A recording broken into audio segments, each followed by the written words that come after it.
আসসালামু আলাইকুম রহমতুল্লাহ।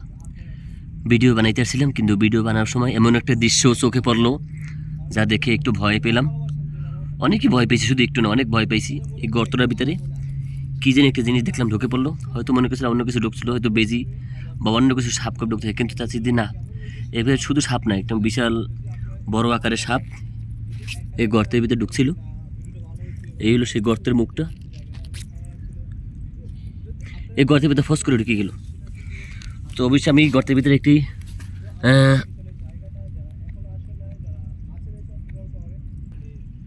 তা আমি গর্তের ভিতরে লাড়ি দিয়ে গুঁতো দেবো, দেখবো এখান থেকে কোনো কিছু বাইর হয় কিনা।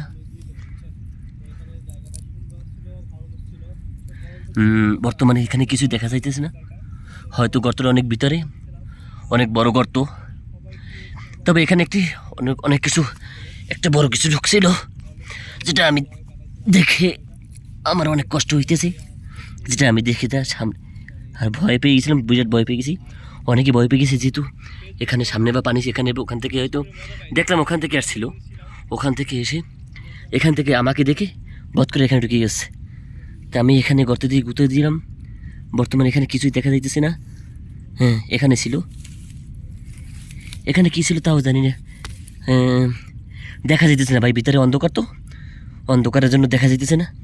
তো এই হলো বিশাল জায়গা, এবং এখান থেকে মনে হয়তো ও এদিকে তো আরও বিশাল গর্ত দেখা যেতেছে ভাই, এদিকে বিশাল গর্ত দেখা যেতে।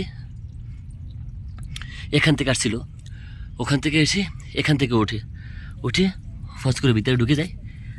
বাইরে আবার অনেক চেষ্টা করছিলাম, লাঠি দিয়া গুঁথা দিছিলাম, কিন্তু বাইরে হয় না, হয়তো ভিতরে ঢুকে গেছে। আমার মনে হয়তো বিশাল সাপ কোপ এরকম কিছু হবে, ভিতরে ছিল এখানে। দেখি আছে কি না, যদি থাকে তো অবশ্যই বাইরে হবে, বেজি হবে না, হয়তো সাপ কোপ কিছু হবে বা এরকম কিছু ঢুকছে এখানে ভিতরে। তো যাই হোক, পাইলাম না, দেখি পরবর্তীতে এখানে আসি, দেখি যদি বাইর হয় তো আমি আপনাদেরকে দেখাবার চেষ্টা করব।